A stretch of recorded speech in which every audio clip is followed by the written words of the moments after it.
Well, we definitely have some clouds outside today, and we're going to continue to see that cloud cover increase heading into later on this afternoon. Our temperatures already seeing many of us in the mid 80s. It's also very humid outside, and that humidity is really going to be sticking around as we approach the rest of this week, considering Tropical Storm Debbie will be moving on in from the south. So as far as our high temperatures go later on this afternoon, we could reach around 88, 89 degrees. Definitely going to be in the upper 80s this afternoon.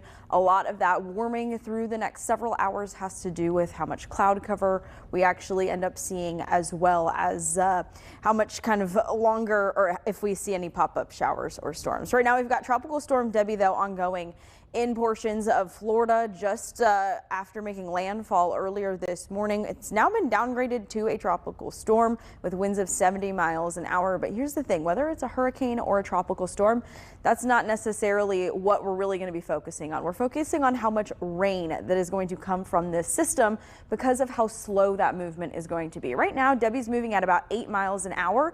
Last night around this time, about 11 p.m., 10 p.m., Debbie was moving at almost twice that speed. So we're already seeing a significant slowdown after making landfall, and that's what we're going to continue to see over the next few days or so, which is what's going to lead to the catastrophic flooding that is expected in southeastern portions of the United States. So Debbie expected to remain a tropical storm, but notice how long it takes to go just from Florida's Big Bend, where it is right now, to the south coast, or the southeastern coast of South Carolina. That's through Tuesday night. So a very slow moving storm, and then it honestly slows down even more is what it looks like.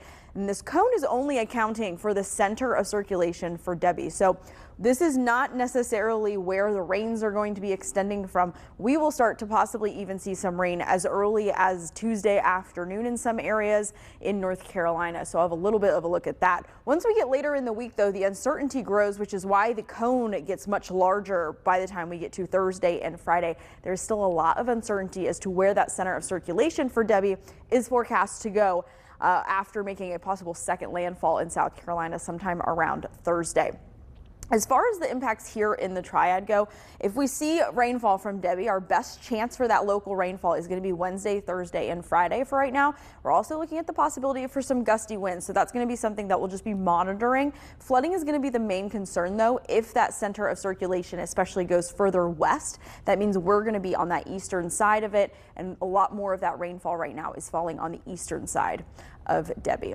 As far as the next 7 days go, here's what that rain chance looks like. We see that rain pick up by the second half of the week, especially. That's what we're looking at, as that possibility for rainfall from Debbie. As far as how much rain we're talking, I'll have more after 12:30.